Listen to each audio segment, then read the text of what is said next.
I know how much our class loved our story about Ramona and Beezus from earlier in the school year, so I have another one I'm going to be sharing with you. This book actually talks about a name of a student who's in our class. It's called Henry and Ribsy. So, this is by the same author that wrote our Ramona and Beezus book, and I'm going to read just a little bit to you right now. Chapter 1. Ribsy and the Lube Job. One warm Saturday morning in August, Henry Huggins and his mother and father were eating breakfast in their square white house on Klickitat Street. Henry's dog Ribsy sat close to Henry's chair, hoping for a handout. While Mr. and Mrs. Huggins listened to the 9 o'clock news on the radio, Henry tried to think of something interesting he could do that day. Of course, he could play ball with Scooter or ride his bicycle over to Robert's house and work on the model railroad, but those were things he could do every day. Today he wanted to do something different, something he had never done before. Before Henry thought of anything interesting to do, the radio announcer finished the news and 4 men began to sing. Henry, who heard this program every Saturday, sang with them. Woofie's dog food is the best, contains more meat than all the rest. So buy your dog a can today and watch it chase his blues away. Woof, woof, woof, woofies. Then the sound of a dog barking came out of the radio. Ruff, said Ribsy, looking at the radio. The announcer's voice cut in. Is your dog a member of the family? He asked. He sure is, exclaimed Henry to the radio. He's the best dog there is. Henry, for goodness sakes, turn that down, said Mrs. Huggins as she poured herself a cup of coffee. And by the way, Henry, speaking of good dogs reminds me that Mrs. Green said Ribsy ran across the new lawn she just planted. She said he left deep paw prints all the way across. Aw, he didn't mean to hurt her old lawn. He was just... Henry remembered that Ribsy had run across the lawn because he was chasing the Grumby's cat. He was just in a hurry, he finished lamely. You're a good dog, aren't you, Ribsy? Thump, thump, thump went Ribsy's tail on the rug. We think he's a good dog, but the neighbors won't if he runs across new lawns and chases cats, said Mr. Huggins. Henry looked sharply at his father and wondered how he knew about Ribsy's chasing the Grumby's cat. At the same time, he couldn't see why Ribsy was to blame about the lawn. The cat ran across it first, didn't he? Didn't she? Well, anyway, Ribsy doesn't keep everybody awake barking at night like that collie in the next block, said Henry. Just the same, you better keep an eye on him. We don't want him to be a nuisance to the neighbors. Mr. Huggins laid his napkin beside his plate. Well, I guess I'll take the car down to the service station for a lube job. That gave Henry an idea. Here was his chance to do something he had never done before, something he had always wanted to do when his father had the car greased. Oh boy, Henry paused because it occurred to him that his mother might not like the idea. He had better wait and ask his father when they got to the service station. Can I go? He asked eagerly. Sure, answered Mr. Huggins. Come along.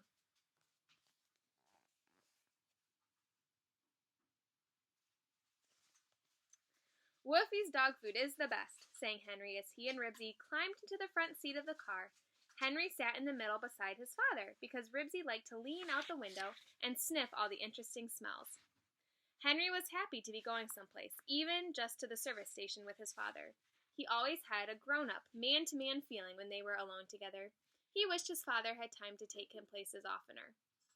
As they drove toward the service station, they passed the Rose City Sporting Goods shop, where Henry noticed the window filled with tennis rackets, golf clubs, and fishing tackle.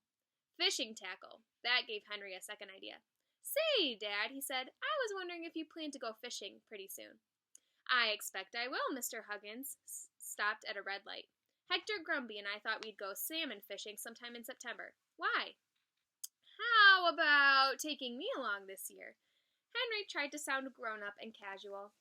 Mr. Huggins drove past the supermarket and turned into Al's thrifty service station. We'll see, he said.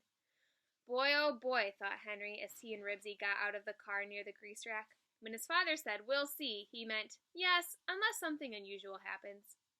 If he had said, ask your mother, it would mean he didn't care whether Henry went fishing or not.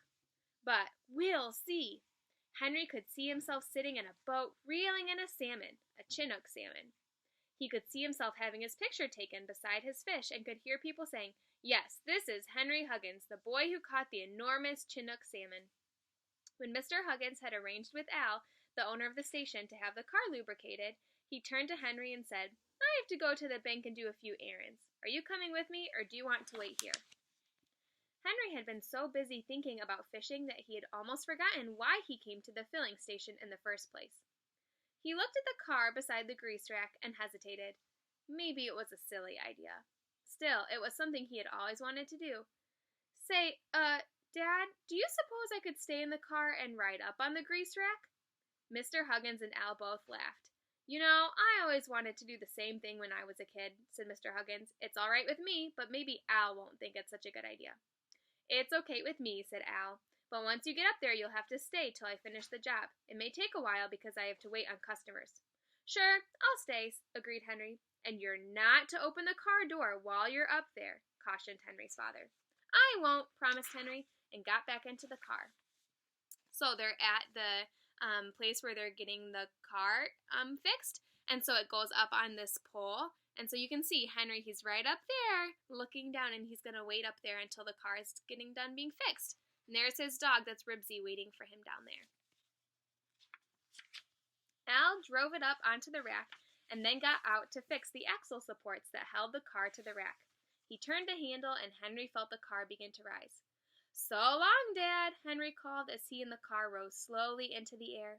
He felt as if he were riding in an elevator that didn't have a building around it.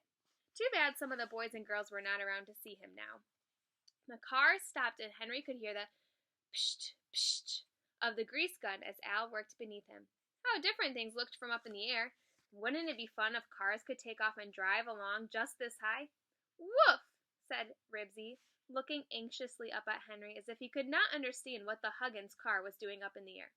It's all right, Ribsy, said Henry. I won't go any farther. Thump, thump, thump went Ribsy's tail on the cement. Al left the grease rack to sell some gasoline and check some oil. Ribsy, seeing that the car was not going to leave without him, wandered around the service station, sniffing the gasoline pumps and the Coke machine.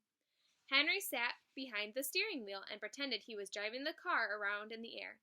He wished some of his friends would come along. We will find out what happens next. We'll have to see how long Henry waits up in the car, if Ribsy will get into any trouble, and what will happen in our book as we keep reading the rest of chapter 1 next time.